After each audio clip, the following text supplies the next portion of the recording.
उद्धव ठाकरे आणि आदित्य ठाकरे यांच्या सभांचाही धडाका सुरू आहे। उद्धव ठाकरेंची उद्या अँटॉप हिल वडाळा इथं सभा होते। 21 ते 24 दरम्यान खामगाव, यवतमाळ, परभणी आणि हिंगोलीत सभा होते।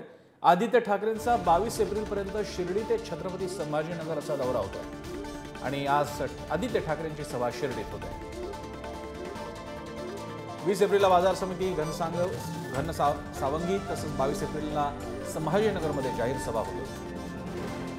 आणि जागा वाटप झाल्यानंतर ठाकरेंकडनं हा सभांचा धडाका आपल्याला बघायला मिळतो। आश्चर्य असं वाटतं, महाविकास आघाडीमध्ये ज्या वेगाने ज्या धडाक्यात ठाकरे सभा घेत आहेत त्या धडाक्यामध्ये इतर पक्ष फारसे सभा घेताना दिसत नाहीत, विशेषतः काँग्रेस। हे खरं आहे। राष्ट्रवादी काँग्रेसकडे प्रामुख्याने त्यांचे दोन सर्वात मोठे स्टार प्रचारक हे स्वतः शरद पवार आणि सुप्रिया सुळे आहेत आणि बारामतीमध्ये त्यांची मोठी शक्ती गुंतलेली आहे। चेतन सावंत आपल्याला अधिक माहिती देतात। चेतन, उद्धव ठाकरे आणि आदित्य ठाकरे यांनी सभांचा धडाका लावलेला आहे। महाविकास आघाडी अंतर्गत जर का बघायचं तर शिवसेना, उद्धव बाळासाहेब ठाकरे पक्षाने जोरदार आघाडी घेतली।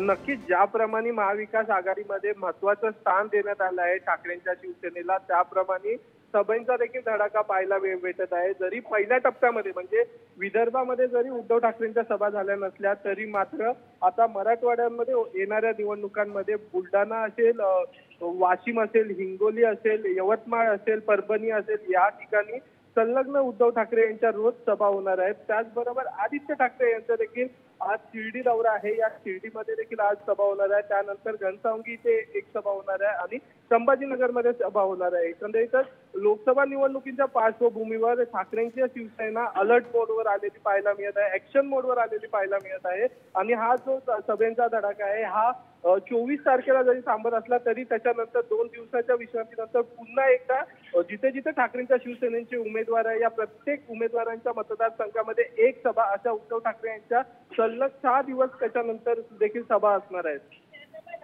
धन्यवाद चेतन, तुम्ही दिलेल्या या माहितीबद्दल।